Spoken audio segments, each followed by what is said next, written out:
This is episode number 29, featuring artist Charlie Hunter, who talks about what he learned from Richard Schmid. It's not at all what you would expect. Plus, how to get really good at drawing, how to use water-soluble oils, why he does what he does in painting in his style, the key to quick sketches, how he's building his career, and so much more.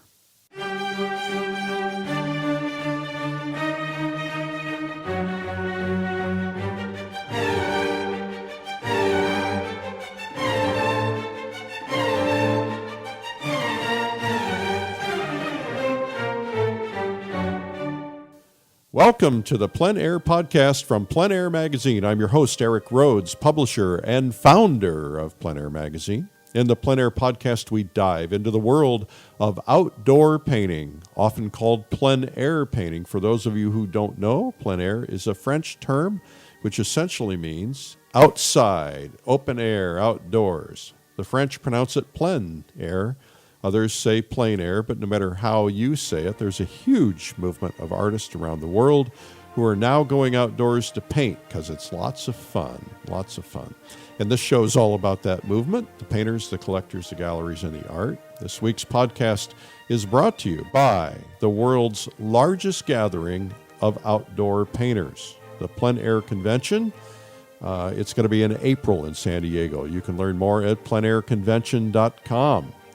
It is my desire to see more people fall in love with this thing we call plein air painting, and you can help by sharing this podcast with your friends on social media or email, and I hope you'll subscribe. Just go to iTunes and click the subscribe button so it comes to you every single week. And of course, if you have a comment or you want to rate us, we'd appreciate it.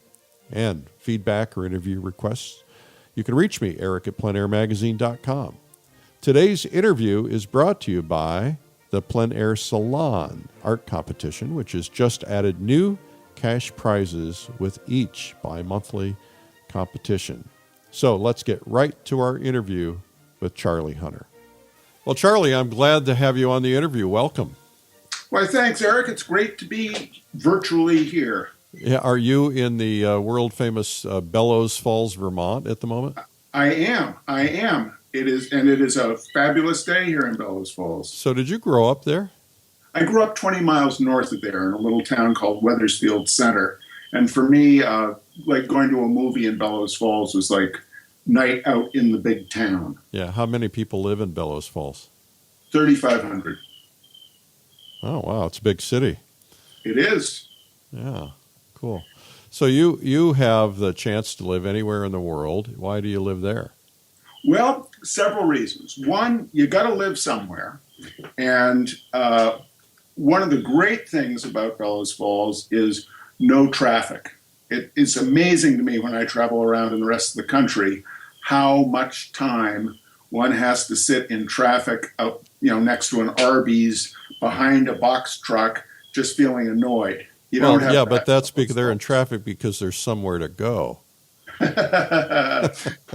Well, yeah, we can go over to Walpole and visit with Richard and Nancy, but other things that are great about Bellows Falls is I think it makes one comfortable to return from travels to a place that feels intimately familiar.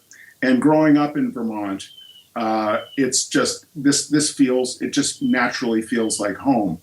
Also, Bellows Falls is a wonderful mix of kind of an old lunch bucket mill town and artistic people. There's a really, really strong creative economy aspect to the town, and it's affordable and it's unpretentious. It's a great place to live. Oh, so why are you there? Because you're a pretty pretentious guy, don't you think? I think I'm kind of the embodiment of pretentiousness. I'm there as kind of the object lesson of what not to do. That's right. So, Charlie, there are 38 or 40,000 people listening to this podcast at the moment. Some of them, probably at least one of them, has probably never heard of you. So, for that one person, why don't you kind of explain what it is you do and what's unique about your work? All right. Well, my smart aleck shorthand is to say that I do drippy paintings of crumbling American infrastructure. There's not any of that. I'm sorry? I said there's none of that. There's no crumbling infrastructure in America. Right, right. It's morning in America. We knew that. It's fabulous here. That's right. But anyway. Because if there were crumbling infrastructure, then we would have to make America great again. We might at that, but we're not going to go there. I'm going to be resolutely apolitical on this. I think that's best. People can go to my Facebook page if they want the more colorful yes, aspects. I'm sure that's right. Anyway, one of the things I've found fascinating, really wonderful to do, is to try to pare down image making into how can I tell the story the most economic way possible. And for me, painting essentially monochromatically has worked really, really well because it allows me to concentrate on really what I think of my strengths as being, which would be composition and trying to get the drawing right and finding and losing the edges. So I would say what is distinctive about my work is its non-reliance, at least distinctive in the plein air world, is the non-reliance on chroma. That would be my short take. I don't know about how you feel about it. Well, I don't have any feelings about it. You know me. I do have several of your paintings, including one that I'm staring at right now that you did in Cuba, which is magnificent. So when you and I first met, the very first time we met, I believe, was at my Adirondack Publishers Invitational many, many, many years ago, maybe 5 or 6 or 7 years ago. Is that the first time we met? I think so. Yes, it was 2012, the Publishers Invitational in the Adirondacks in 2012. Because Laurie Woodward had said to me, if I'm a member of this group, the Putney Painters, and which is run by Richard Schmid and Nancy Guzik, and they had basically done an intervention that spring, the spring of 2012. Intervention in what way? They sat me down and said, "You're really good and you need to get out there." And I was like, "Well, how do I do that?" And Laurie Woodward said, "If you've got $600, because that was how much it was at the time for a shared room. If you've got $600, you should really do this Publishers Invitational." And I went and did it, and that was one of the better investments in my life. Why? Because it got me known, whereas before I was just a painter painting in my garret. Well, I remember having a discussion with you after that event, and you were very gracious and thanking me, and I'm not so sure that I had anything to do with it, but you said something that I thought was really profound, and I was really actually surprised because I've never heard you say anything profound. Just kidding. You keep yourself, you easily amused over there. Yeah, I'm trying to have some fun here. So, you said you gave me the confidence to go out there. And I think what it was is when you came to the Publishers Invitational and you were painting with, I don't know how many people were there, but probably about 100. Mm-hmm. And you left there feeling like you could hold your own. Does that sound right? Yeah, it's true. Because there's also there's the thing of it's hard to give yourself permission to realize that you're decent, Well, you probably were decent for a long, long time, but you just had to be ready to go out there, and I guess the intervention worked. Yeah. Well, what I think is really fascinating in that period of time, you don't come back to the Publishers Invitational anymore because you're too good for us. Actually, it's because you're booked in so many events now. But, right. You really have become an icon on the national scene, and I don't say that in a negative way whatsoever. I mean, you've become very well known and very prominent and very respected as an artist in that last 6 years. And what I think has been phenomenal is once you started putting yourself out there, you started winning awards at every show. And I know you wouldn't be talking about this because you're not the kind of guy who's going to talk about how good you are. But I'm incredible. I'm amazing. You are astonishing. Yes. You are astonishing. And so, I think that it's really been cool to watch your career soar. What's that been like for you? Because 6 years is a pretty quick period of time to see this stuff happen, and it feels to me, in some conversations that we had earlier, about perhaps you're kind of even getting ready to take it to the next level, which we'll talk about in a minute. But what has this felt like from a guy who was kind of quietly painting with the Putney painters, didn't really have a sense of whether you were any good or not, and all of a sudden, somebody says, okay, go out there, and then you did, and boom, it's exploding? Well, first off, to me, as it's going on, it's sort of invisible, because, and it helps to remember that I used to be a music manager, managing folk singers. So I remember that to all of my clients, whatever level of success they got to, it always felt to them like, well, anybody could get to this level. It's so-and-so who's at a higher level. So as far as my day-to-day life is concerned, when I go off to an event, I just, pack my car and then drive and then see my friends, and then we paint for a few days, and then hopefully nice things happen, and then I come home again, and then my cats are disgusted at me for a while. So it doesn't feel like anything. On the other hand, I'm over 50, and probably if I was having success at the age of 22, I might not be able to just kind of roll with it as easily. So your ego might have gotten out of control when you were young? I could see that happen. Yeah. So, another great thing about having been a folk music manager is you can be walking with your client inside the grounds of the Winnipeg Folk Festival, and you feel like a reflected glory of a rock star. And then you go with your client to the Tim Hortons in downtown Winnipeg, and no one has any idea who they are. So stardom on a plein air painting circuit it's a limited stardom. It doesn't get you that booking on the Tonight Show. Yeah. So in other words, if you're not Tom Cruise, where you can't go anywhere in the world, right? Yeah, there's a big difference. So where do you see this whole plein air thing going? What's your opinion of it?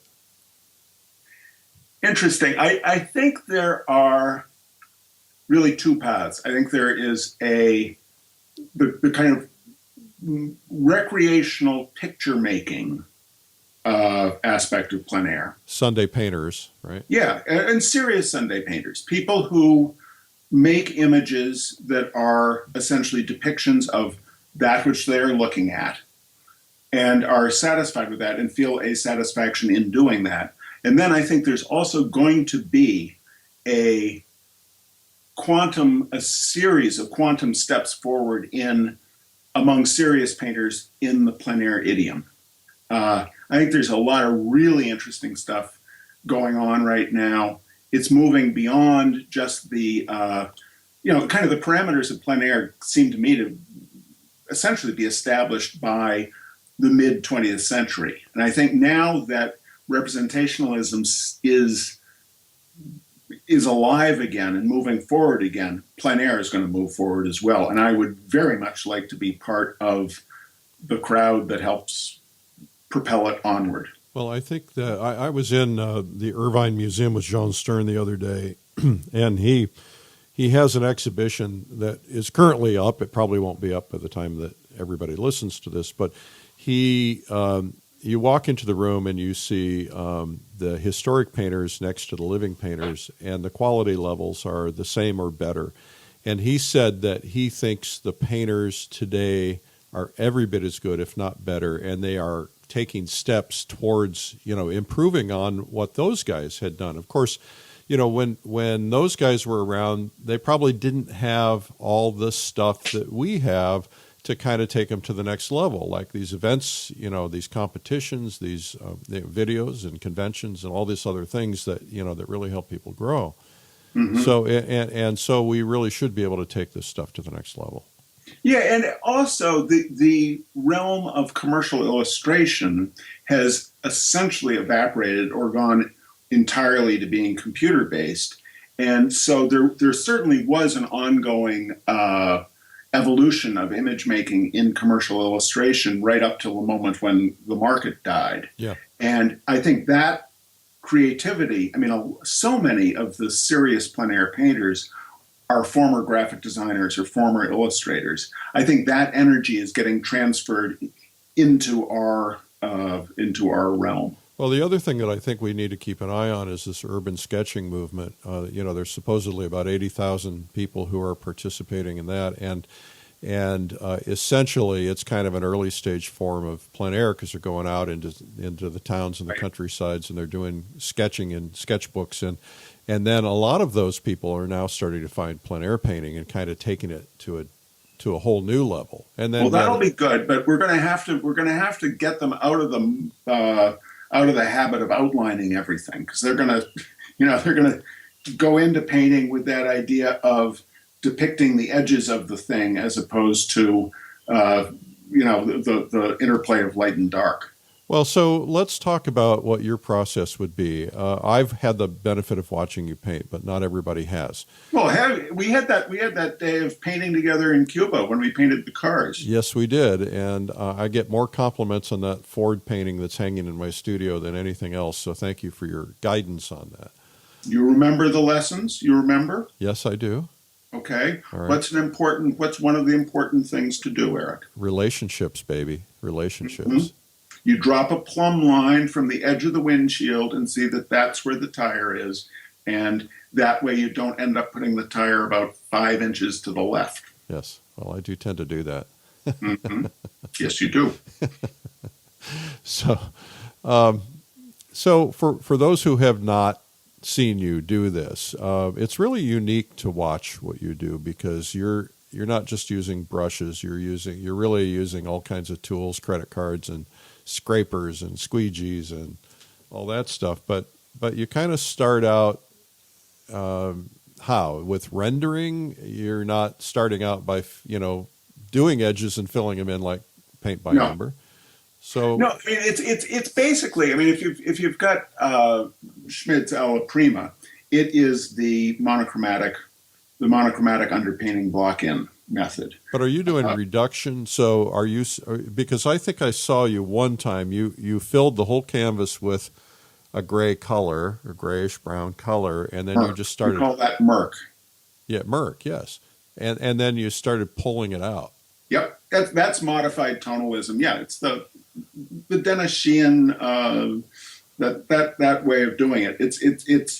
It's the take away everything that doesn't look like an elephant school of sculpture.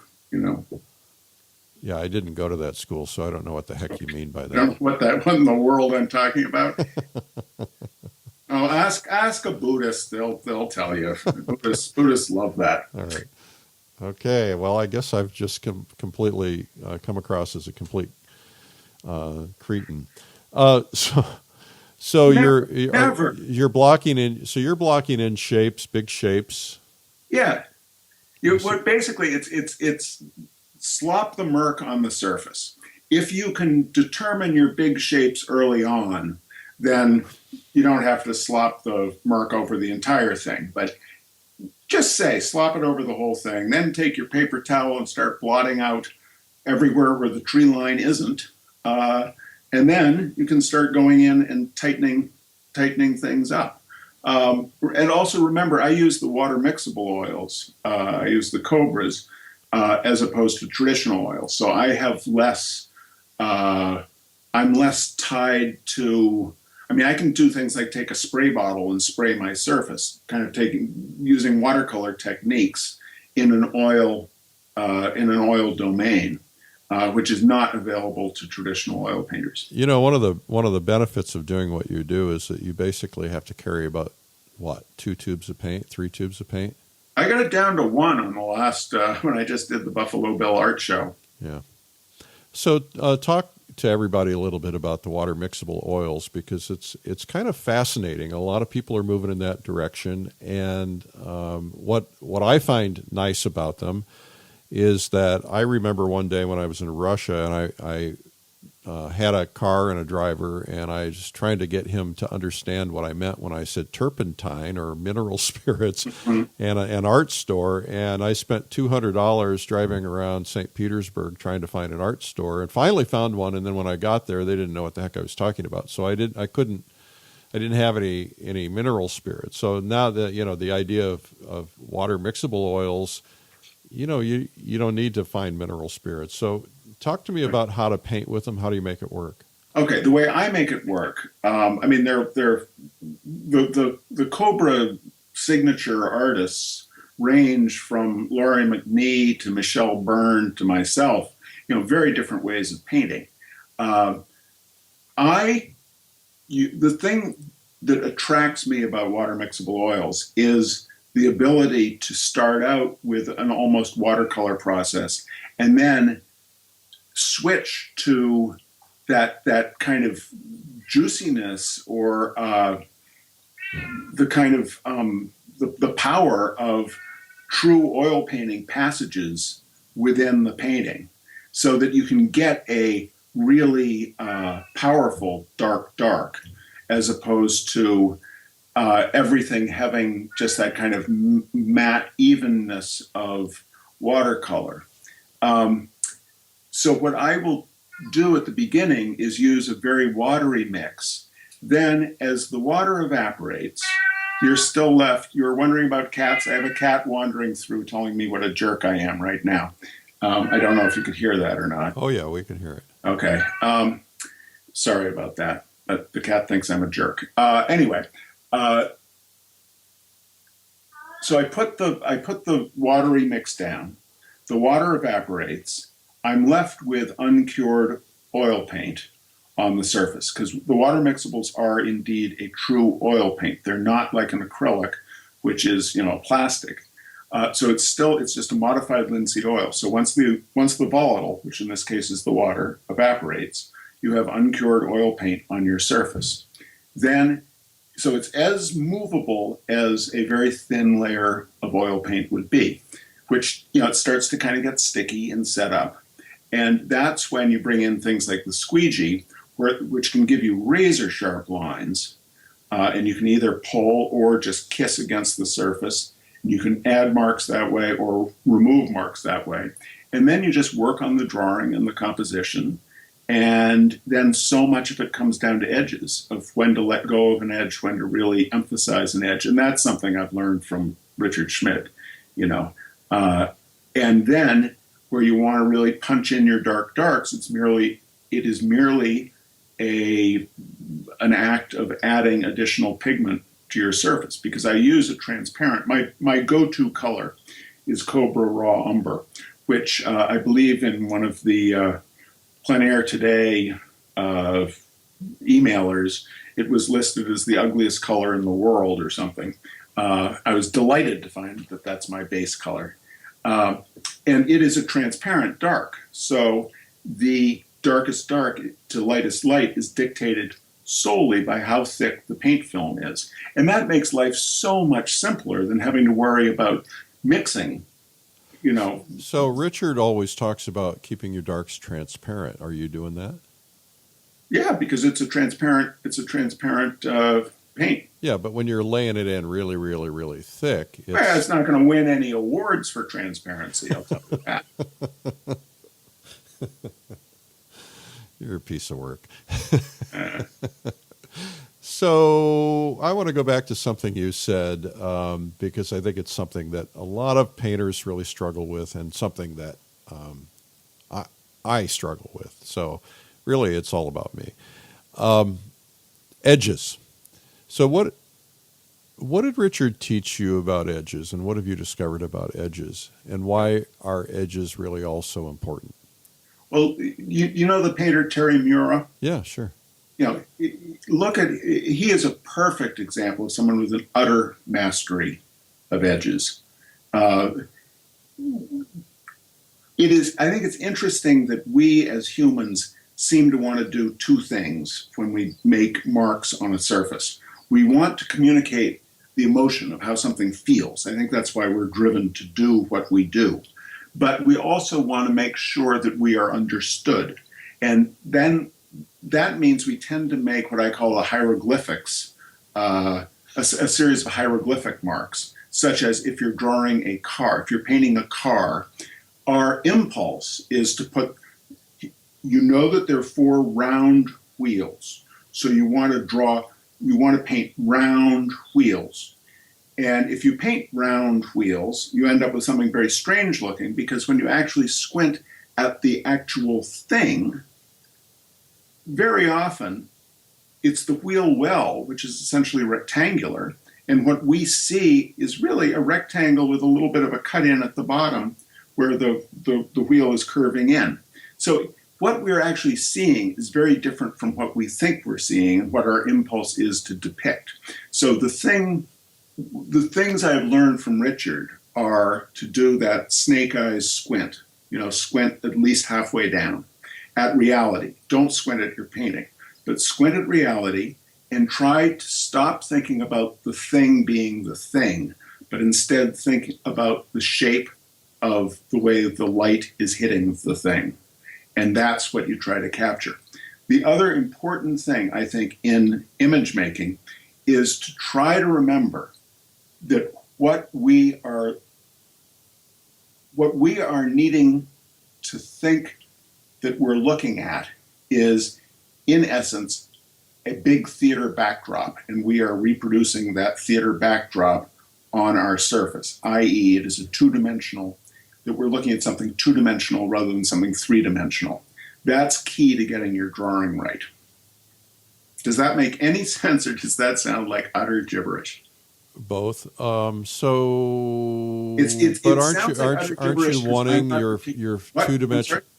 you wanting your two-dimensional surface to have the appearance of a three-dimensional object? Yes, but the way we are seeing, but it is inherently two-dimensional. So if you want to get the drawing right, you can't confuse the three-dimensionality of the reality with the two-dimensionality of the picture plane. Yeah. Okay. All right. I'm pretending to actually think I understand. No, think about what we tend to do. If you're drawing a car from like a three-quarter angle, yeah, and you're trying to line up your brush to get the angle of the car right, the natural impulse is to be thinking about a three-dimensional world. And so you turn your brush to be parallel to the angle of the car. Whereas what you want it to do is always be parallel to that imaginary theater curtain in front of you. And then you turn your brush and you get the angle right. This is not going to work with me trying to explain it on radio. So this is a visual. It is visual, and it is something that I drive home to my students at the workshops. Yeah. And I just did a workshop here in Bellows Falls 2 weeks ago, and one of my students had the epiphany. I mean, she totally got it. She was like, "Oh my goodness, I never understood that before," and that was hugely satisfying. So you and I talked a couple of months ago, or a few months ago, maybe, and one of the things that I find very, very appealing about you is that you don't want to do the same thing that everybody else is doing, and that's not just in your painting, but in your career. And you're talking about workshops, and every artist is doing workshops. And one of the things we talked about is that there's this disease of training look-alike copy artists of your work, or any artist's work, and producing a whole body of artists who are doing what you're doing. And we've seen, I think we talked about this with some specific names, and we've seen this happening where artists who are very well known have been so good at training other people to do something similar that sometimes the galleries are now able to sell the lower cost items and not be able to sell the larger cost items because the untrained eye of many collectors can't tell the difference. So when you're out there doing workshops, are you trying to approach things differently? Or are you saying, hey, I want to produce a whole bunch more monochrome painters? No, I would be thrilled if people came and if the people who are taking the workshops came and worked with a full suite of colors. If it's what I want to encourage is what I've learned from Richard Schmid is our job is to convey to others what the world feels like to us. I happen to be just as moved by Walker Evans' photographs or Dorothea Lange's photographs as I am by Edward Hopper or name artist of your choice. But so for me, early 20th century American photography is very much part of how I see the world. For someone else, a Camille Przewodek, it's high key color. I would love it if my students, the people who take my workshops, brought the tools that help them see the world the way they want to see the world. On the other hand, I also understand people's desire to learn from someone whose work they ostensibly respect. So I can understand people coming and painting monochromatically. It is a big leap for a lot of people, so I'm not that concerned about my lunch getting eaten anytime soon. It also would keep me on my toes, as there are now a bunch of people who are painting low chroma or near monochromatically. I mean, Stephanie Marzella, Beth Bathe. There are a bunch of people who are, and I'm not saying they get it from me, but they're doing that. It's going to keep me on my toes because I got to stay sharper. It's going to keep me on my game. Well, so I had a conversation today with an artist, and we were talking about someone who was pretty well known, who we both felt got to a certain point in that artist's career and there was no growth. It just continued to be the same. And so I applaud that. I think it's great. And, what you're doing 10 or 20 or 30 or 40 years from now may be completely different, of course. I plan on dying by 40 years from now. But, come on. I hear you. Stop it. I think that, one of the things that's really important about this, first off, people find what you're doing very compelling. And the first person who really taught me to paint, said that he thought the most important thing for an artist to do was to, first off, start out by doing monochrome paintings, because it's a great way to learn values. And also, there's so many things that you have to concentrate on when you're painting. When you add color, it just makes everything much more complicated. True. And so I think the service that you're giving everyone by becoming so popular is that they're actually going to learn how to paint their values better, and whether they stick with that or whether they go to color, it doesn't really matter. It's going to improve their paintings and their drawing and their values overall. He always said, do one monochrome painting per year minimum, just to remind yourself that you need to be focusing on values. That's really good. Yeah. So what else did you learn from Richard Schmid? Oh my gosh. How did that all come about? How did you become a part of the Putney Painters? Oh, Putney's 12 miles south of where I live. And in the early mid 2000s, Captain John and Penelope, who run Village Arts of Putney, which is where the Putney Painters meet, came through Bellows Falls and kind of wandered into my studio and were like, "Oh, you paint? We have workshops. You should take a workshop from Dennis Sheehan. We do these Dennis Sheehan workshops." So I took a Dennis Sheehan workshop, and he gave me the keys to the kingdom.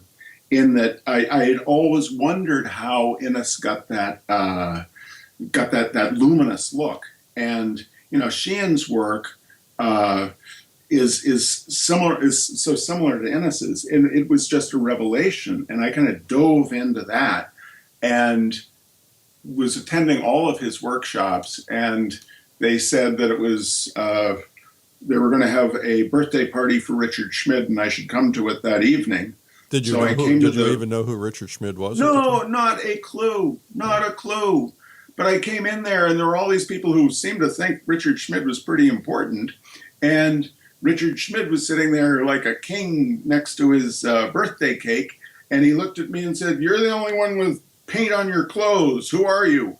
And he said, "You look like an artist." And I introduced myself, and he invited me to paint with the Putney painters one week, and I think they were all painting someone dressed up in traditional peasant garb, and I went outside and painted the electrical service to the side of the building, and I brought that painting in. I think that charmed them, and so I was eventually inducted into the Putney Painters.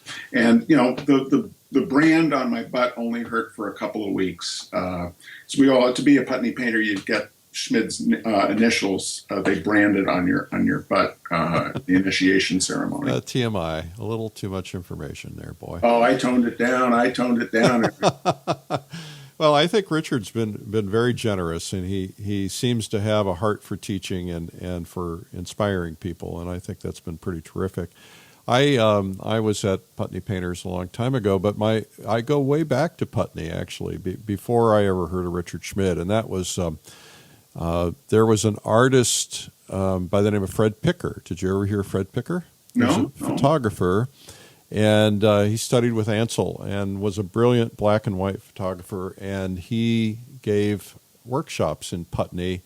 And I went and did a 2-week workshop with him one time. And it was life-changing. That's when I was into 4x5 photography. So that's my first Putney experience. And then later got the chance to come in and join you guys and get painted by the Putney painters. That was kind of fun.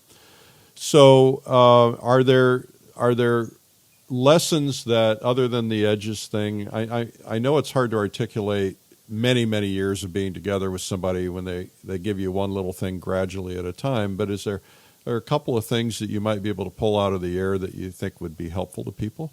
The squinting at reality, to just start to try to see things as big shapes rather than a totally confusing panoply of individual shapes. That's really important.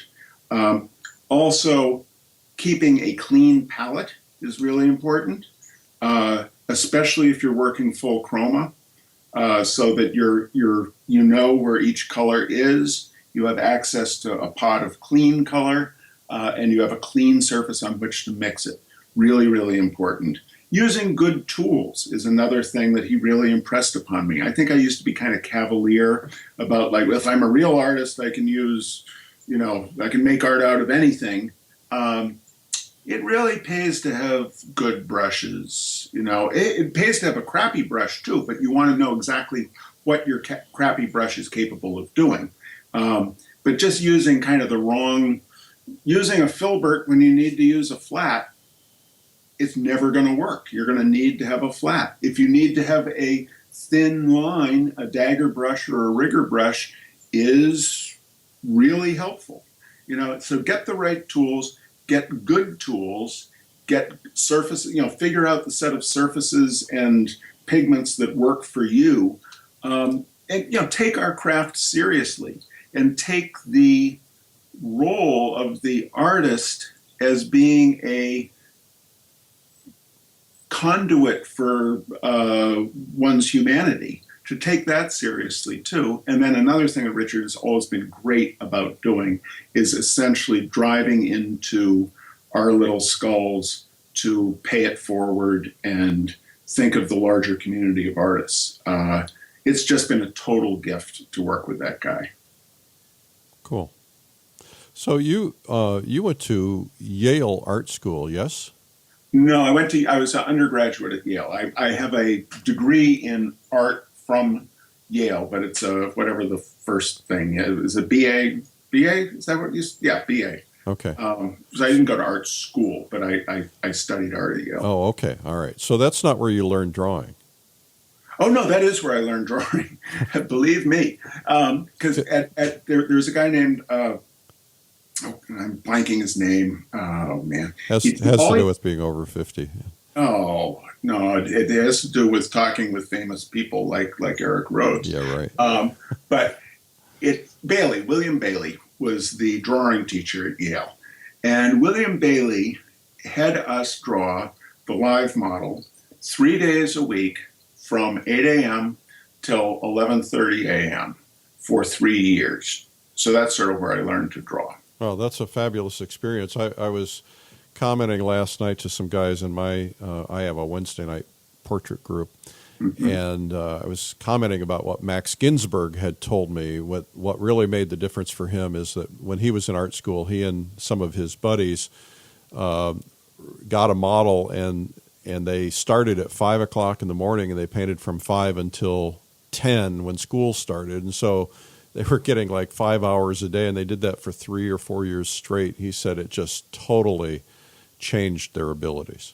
Yeah, it does. So that's a really great training. So what advice do you give people? Because obviously you're a fabulous draftsman. If you look at your sketchbooks, they're amazing. I think that your sketchbooks will be in museums one day.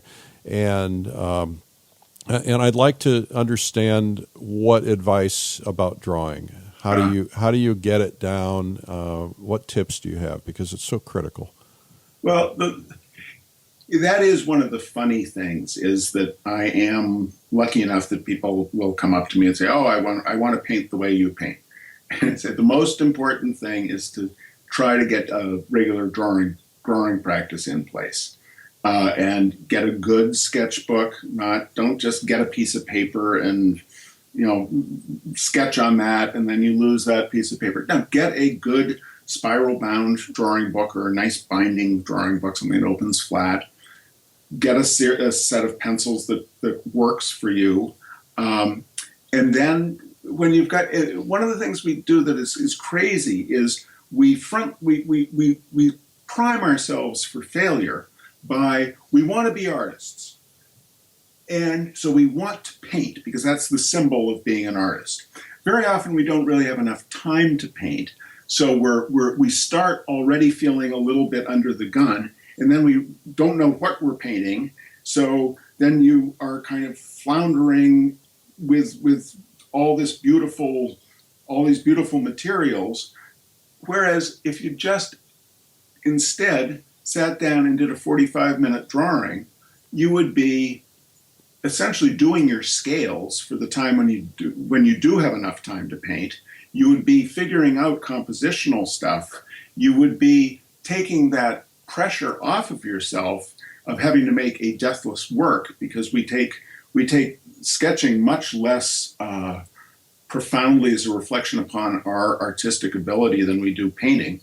It's a wonderful thing to do. In terms of the actual sketching practice, if you have that in the car with you and you're doing a load of laundry at the laundromat, that's a perfect opportunity for a 20-minute sketch. And one thing that Bailey taught us at Yale was, and I'm sure it is different for everybody, but it works.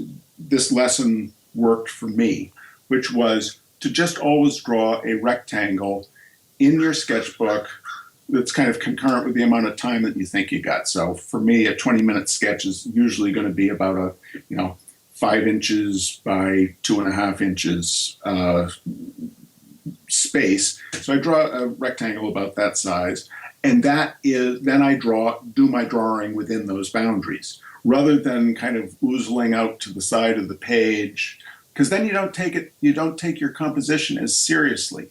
One of the great weaknesses I see in a lot of people's work is that they will do a painting of a thing as opposed to they'll do a picture of a thing rather than doing a painting in which the object plays an important role.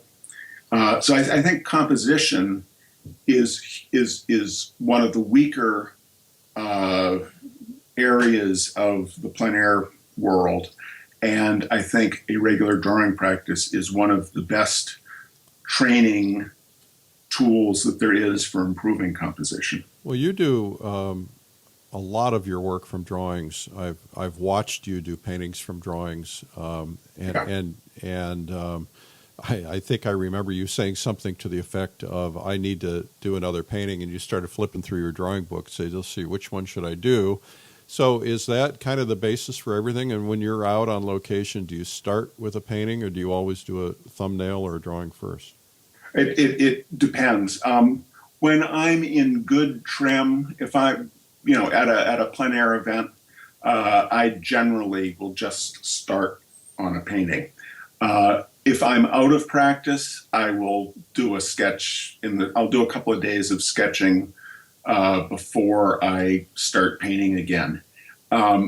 Sometimes at a plein air event, if it's a somewhat complicated subject and I'm not quite sure how I'm going to handle it in the painting, I will do a very quick thumbnail sketch in my sketchbook prior to starting the painting. I never draw on the surface on which I'll be painting. That I don't do. But one of the great things about having the sketchbooks is, like during the winter, or when I'm at the Plein Air Convention and doing a booth demo for Cobra, I have an endless armature, or not an endless, but it's finite, but I've got a large collection of compositional armatures on which I can base paintings. And that's immeasurably helpful. So what's this going to look like for you 10 years down the road? Do you continue the track you're on? Do you start moving into a different area? Do you have any thoughts on that? I don't have an immediate answer because I don't know. It seems to me that the role of galleries is changing. That it's, or at least in our world, it's not the same as the traditional fine art path where you get a very powerful gallery to represent you and they become your de facto booking agency and management company. In our world, it seems to be stores where people buy paintings. And given the way things like Amazon have changed the marketplace, it feels to me like traditional galleries will probably be getting less and less important. They'll be playing less and less a role in how an artist reaches greater prominence. So I really don't know. I just plan to keep my eyes and ears open and try to do intelligent things that feel like the right thing to do at a given time. I mean, in long term, I would love to be curating, and I talk with Jason Sacran, and I talk about this a lot, is trying to curate museum shows and get our world taken seriously by the larger world. I mean, I'm working with the Center for Railroad Art and Photography. Now, Center for Railroad Photography and Art, you have to be very careful about that so you get the initials right, because one of them is a little scatological. But I worked with them to do a show at the Brattleboro, Vermont Museum of contemporary realists who use railroad imagery in their work.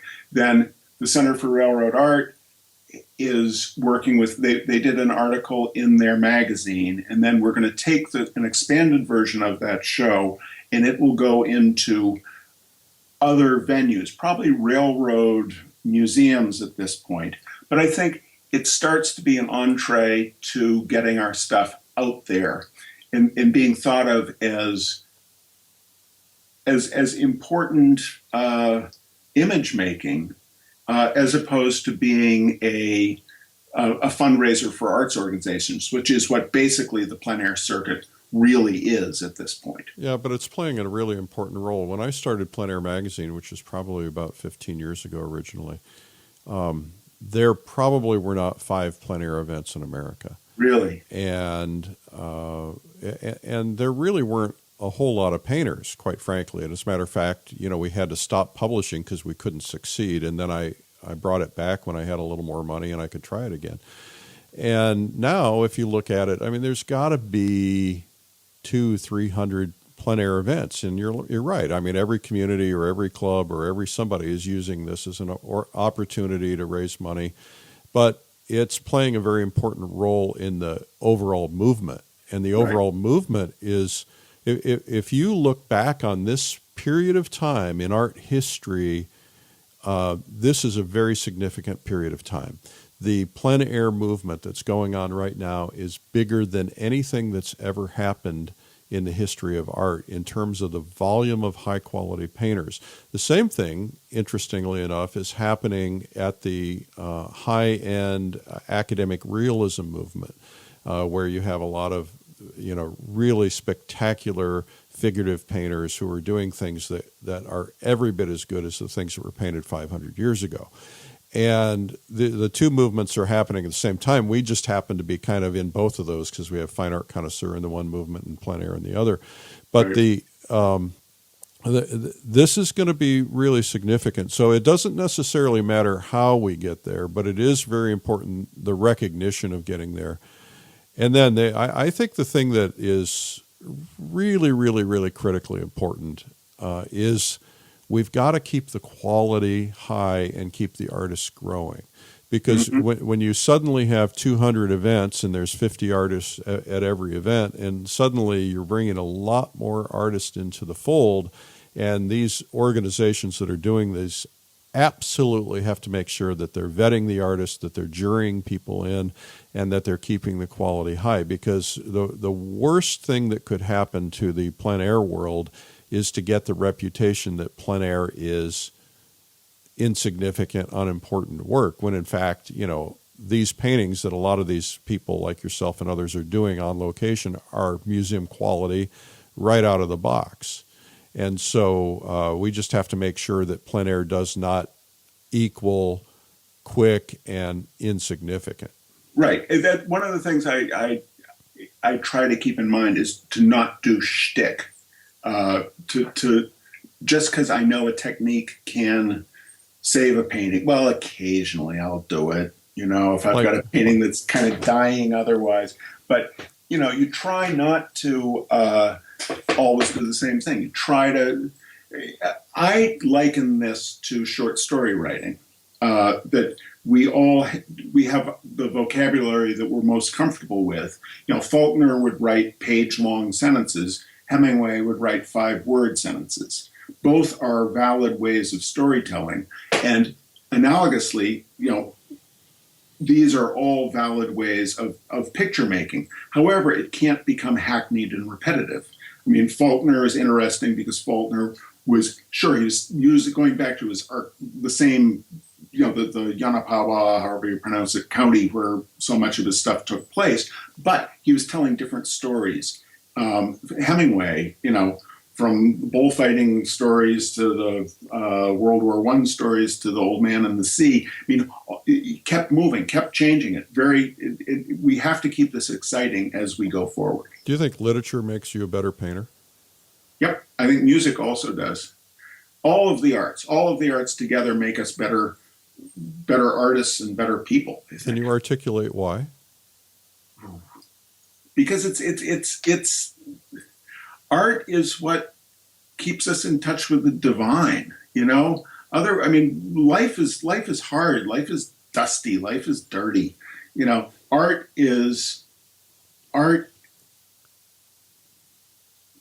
moves us. Art keeps us human. Art bonds us together. It's the real deal. I remember one of the first times I went into a museum, I was mesmerized. And as a young adult, going into the museum in Chicago, and I walked out of there after being in there for a couple of hours, and I felt as though I had been hypnotized. And I don't know what it was, but something had come over me, and it had, if I had been painting at that moment, if I had started at that moment, it would have had a completely different effect on if I had just, picked up a brush and started painting. And somebody told me a long time ago that one of the really great things to do is to immerse yourself in something of the arts before you go into painting. Like sit down and just put the headphones on and listen to some Bach or something for for a little while, because I think it opens up a different part of your brain. Yeah, I think that's really good advice. What do you listen to when you paint? Rush Limbaugh. I know it's Rush Limbaugh. No, I would say the short answer with that for that would be anyone who's interested in how I aspire to paint the way the late Chris Whitley made music, and anyone who wants to know what I genuflect before can just go get Chris Whitley's album "Living with the Law," and I'll play that on endless repeat while painting. What interest do you have beyond painting? None. Really? Oh, let's see. No, I mean, I'm interested in my cats. I'm interested in local farming, downtown revitalization. I'm interested in music, just about everything. Well, I like girls a lot. You make a lot of your living doing music tours on old trains, right? Yep. I think I that's like that too. That's pretty cool. How many of those do you do a year? I would say over the last 15 years, it's about 4 a year. Oh. Though it's wonderful, in a wonderful recent development, my production manager, Sarah Ovenden, is now going to take on the day-to-day management of the trains. So it allows me more time to do the art stuff, though I still get to ride the trains. So I'm really excited about that. Yeah, well, one of the things that happens when you open up something cool like that is then you kind of got to be there, and that's wonderful. But it's also a lot. 4 trips a year plus everything else you do is a lot of commitment. Yes, it's a lot of sitting in front of the computer that hopefully I'll have to do less of, because I mean, even as the art gets more, as that becomes more successful, the more time you have to spend in front of the computer. Just doing the logistics of that, or preparing surfaces, because I make my own surfaces. I mean, when this call came through, I was over at the studio packing stuff to send out to Sedona for the Sedona Plein Air.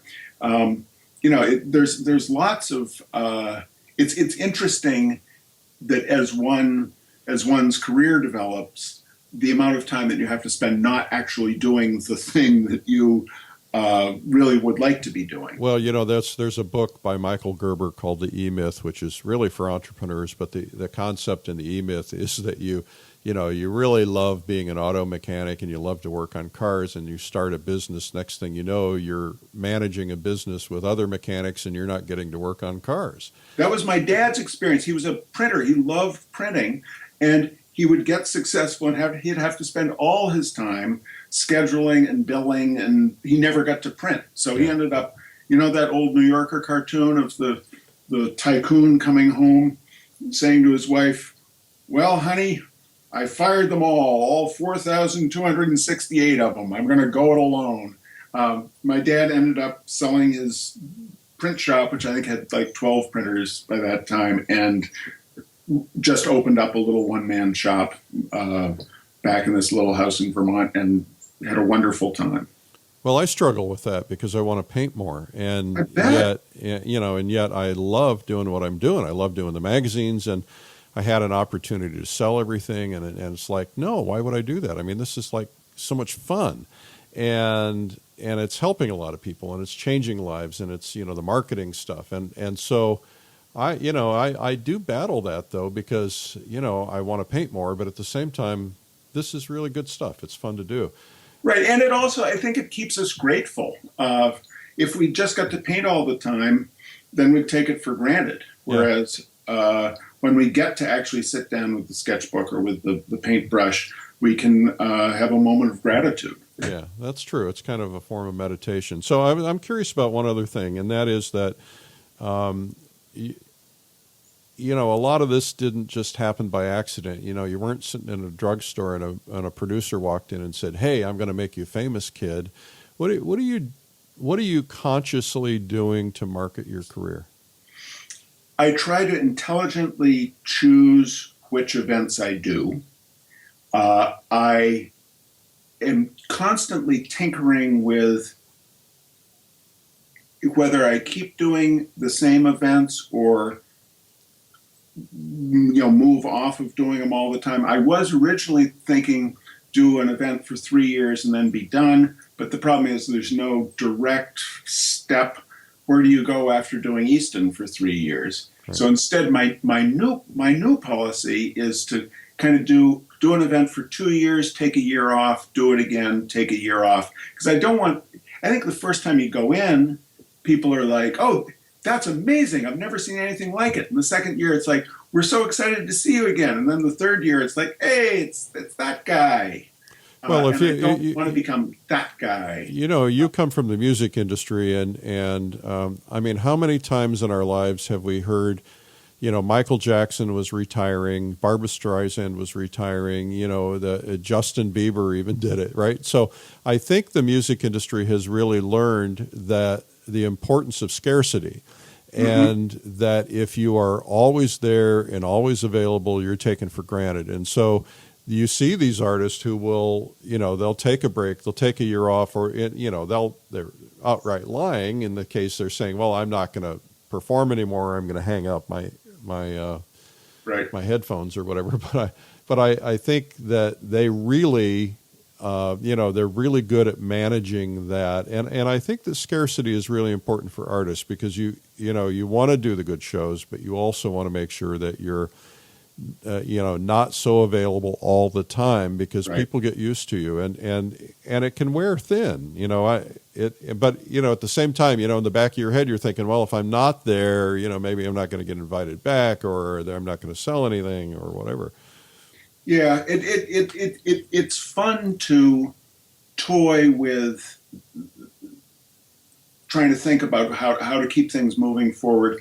But it's exactly like when I was a music manager. You'd be trying to come up with what the story arc was for each artist's album, and if whether it's a new producer or the thematic content or something, you got to be telling a new story each time. Right. So that's something I keep in mind.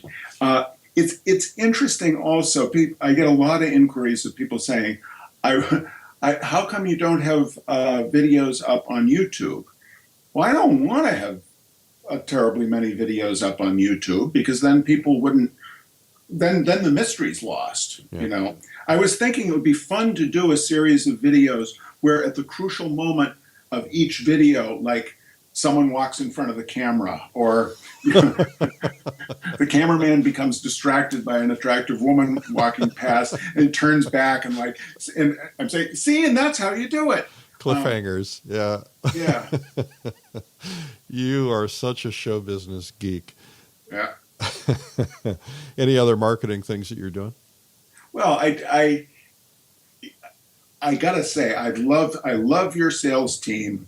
Violetta de la Serna and Ann Weiler Brown have been incredibly fun to work with. And in working with them, we've kind of come up with the idea that I'll continue to talk about the workshops. I think doing a couple of workshops that are really branded as mine each year is a really good idea.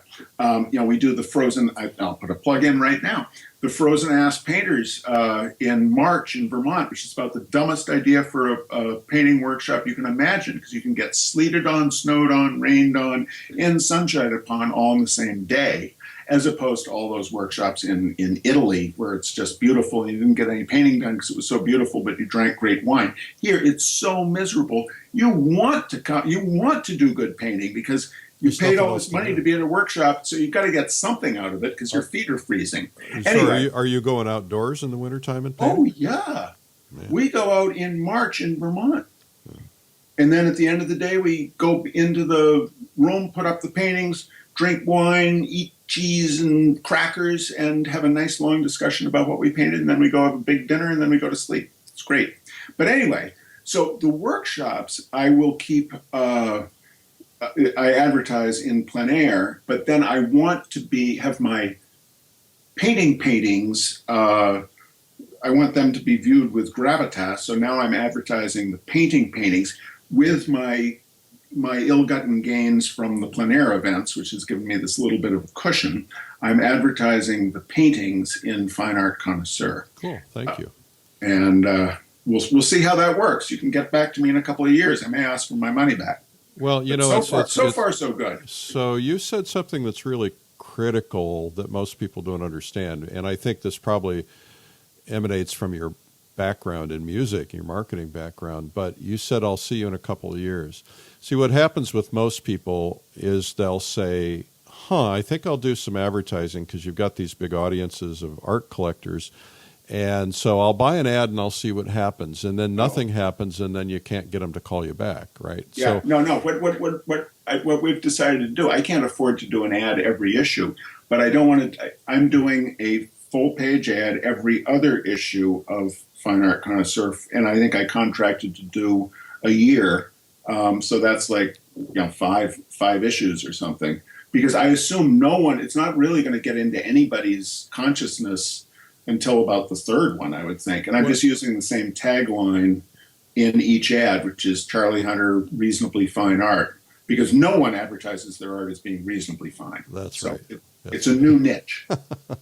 I think that, there's a lot of research about how that stuff works and the number of impressions. And, people go through this process of becoming aware and then building trust and then becoming interested in it to pay more attention. And then they start thinking about, maybe I'd like to own one of these someday. And then, you keep in front of them and boom, all of a sudden one day they go, But, it's a process. It's kind of like what I say in the art marketing boot camp is so you go to a party and you meet somebody at a party. Let's say you and I meet at a party for the first time. And, we shake hands, we talk for a couple minutes, and we go away. And then I call you the next day, and I say, hey, Charlie, we met at a party. Would you loan me $100? You'd hang up on me. But if we developed our friendship over a period of time, over, a year or 2 years or whatever, and I called you and I said, listen, I've got an emergency. I can't tell you what it's all about, but I need a quick $1,000 if you've got it. I'll pay you back in 2 weeks. You'd probably do it. And that's the same way that marketing really works. Is it's about building trust. It's about building awareness and trust. And so I think you're doing the right thing. I don't want to focus on that any longer, but thank you for doing that. You're going to be doing the Plein Air Convention. Anything special you're going to be doing there? Yeah, I'm going to be borrowing $100 from you. Yeah. Okay. Well, I've known you long enough. I'll lend you $100. No, I'm just looking forward to it because I love that southwestern landscape, and I really like how the last couple of Plein Air conventions that I did, you've upped the everybody goes painting, because I think that's just a blast. It's both hilarious to have that volume of people going out painting, and it's also just kind of a wonderful celebration of the community. So most people I'm going to go to a lot of the watercolor demos and lectures, because there's a lot of the way that the images are made in watercolor that I don't know much about and I would like to learn about. Oh, that's cool. That'll be fun.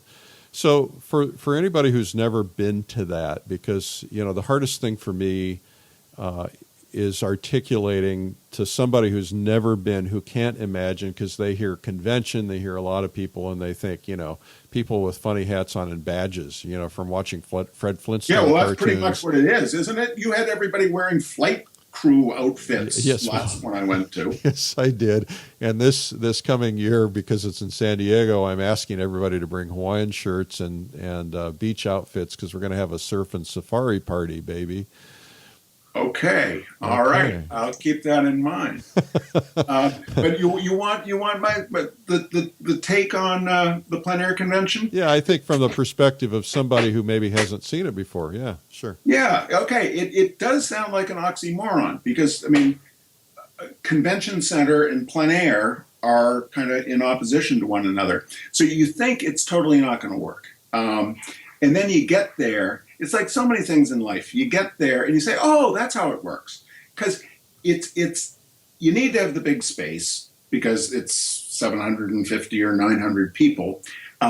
There's the big auditorium where the trade show aspect, which is huge fun because you go and like you want to see an actual tube of lapis lazuli, there's a tube of that. You want to talk with Simi about brush making, Simi and Rosemary about brush making, they're right there. There's Scott Gladley from Gamblin. There's Kyle from Royal Talons. I mean, there are all these people you can talk with. There are people doing booth demos. There's that whole fun, there's a marketplace aspect, but it's also really educational in and of itself. And then you go into the auditorium, and there's Kwang Ho doing a demo on stage. It's a little awkward because there's 750 people watching the demo, so it's got to be projected, but it just goes on and on and on. And then there are the side stages, or the side rooms with like the watercolor, the tracked programs. So kind of more intimate demos. It's just a full body immersion in art for a week, and and then at the end of the day, in the afternoon, everyone goes painting at some location. And like when it's in Monterey, it was so great. We'd go out to Silomar, and everybody's easels are getting blown into the scrub brush, and it just you'd see canvases sailing out to sea. It was chaotic and hilarious and fun and joyous, and it just was a blast. And historic, I might add, because there's never been that. We top the number of people painting together every year. There's never been that many plein air painters painting together in a location historically before. So It's kind of cool. So this year, I haven't talked much about this yet, but this year we're going to do a thing called Plein Air Wars. And it's going to be an onstage game show. And I got the idea from watching cooking shows. And so we're going to pit painters against painters, give them a limited amount of time, and we got a couple other surprises. And we're going to do it all on stage, and we're going to have people cheering people on, and it's going to be a lot of fun. And so that's... Oh, my goodness. That's going to be fun, the opening night. So I'm going to finish up here with a couple of last questions. What's the best painting you've ever done, and what happened to it? Oh, I used to manage a singer-songwriter named Chris Smither. Chris Smither wrote a song for Bonnie Raitt called Love You Like a Man. It made a lot of money for Chris Smither. And one of his introduction for that song would be like, songs are like children. People ask you if you got a favorite one. No, you love them all. But some of them just grow up and go to work at the Circle K. This one went to Harvard and became a doctor. I love the image making. I don't really spend any time looking at the paintings themselves after they're done. So, favorite painting? Nope, don't have one. You've been doing some big monumental things in your studio. Yeah. Oh yeah, I love painting big. I've been doing a lot of 6 foot by 4 foot. I did a triptych for a museum show that was 3 foot by 3 foot, 3 foot by 5 foot, and 3 foot by 3 foot. So altogether, what is that? 6 and 6, 12 feet by 3 feet. And you did it in one afternoon, right? No. So this is one of those really weird questions, but you'll be good at this. So this is your last day on Earth. Everything that you have ever done, every painting you've ever done, everything you've ever done in your music career, everything has disappeared. There's no record of your life. You have friends, family gathered around you, and you have the ability to give them three significant things that are meaningful in your life, advice that you can pass on to others. What would it be? Oh, geez Louise, Eric. I know. So I got nothing tangible anymore. It's like me in the void. Yeah, I mean everything you've ever done is gone. So the only way we're going to learn anything about you is from you, as you whisper this on your dying breath. Hopefully not too soon from now. God, morbid. Thank You're you. just morbid, Rhoads. Thank you. Have you actually asked people this? You're stalling, aren't you? You're actually stalling. What? So everybody else I've asked this question has been able to give me an instant answer, but you're stalling, Charlie. Don't draw cars. Draw the shape of the car, God damn it. How about that? Don't draw cars. Draw the shape of the cars. Okay, that's one. You've got two more. Oh, my goodness. Don't take yourself too seriously and have a good time. I don't know. Obviously, this is the way you live your life. I try to. Yeah. Well, this has been fun. Do you have any questions for me? How did you ever get so cool? I tried to be like you. There you go. This guy's a hoot. Thanks again to Charlie Hunter. The interview was sponsored by the Plein Air Convention held this April in San Diego with some of the most amazing artists in the world as faculty to teach you. And whether you're a beginner just learning to paint or an experienced pro, we have something for everybody, and everybody's part of the big family. Everybody's welcome, and we will make you feel very comfortable. It's an amazing event. We go outdoors to paint together every day, but we have big instruction rooms indoors, 4 stages with big screen TVs, so not TVs, big screens, so you can see every little detail. And we have a really incredible faculty this year. It's a huge faculty, and some of your favorite painters are going to be there, and plus a giant expo hall of goodies, art supplies, and more. You can learn more at PleinAirConvention.com. The interview is also sponsored by the Plein Air Salon Art Competition, where you can win $15,000 in cash if you're the grand prize winner and the cover of Plein Air magazine. Plus, there's a total of $21,000 in cash prizes, but that's changing because we're now adding new bi-monthly cash prizes so that you can have more chances of winning cash. So we're upping the ante, adding more money. There's 20 categories, lots of chances to win, and you don't have to put just plein air paintings in it. We have studio paintings too. Learn more at PleinAirSalon.com. Well, the plein air movement is red hot, which may be why our magazine, Plein Air Magazine, is now the top representational art magazine sold at Barnes & Noble nationwide. We're so proud of that and so thankful. Thank you for buying them. So drop by, pick one up, or better yet, even get a bi-monthly subscription to the magazine for half the price of the newsstand by going to PleinAirMagazine.com. You know, this is always fun talking to artists. Let's do it again sometime like next week. We'll see you then. I'm Eric Rhoads, publisher and founder of Plein Air Magazine. And remember, it's a big, beautiful world out there, so go paint it. We'll see you. Bye-bye.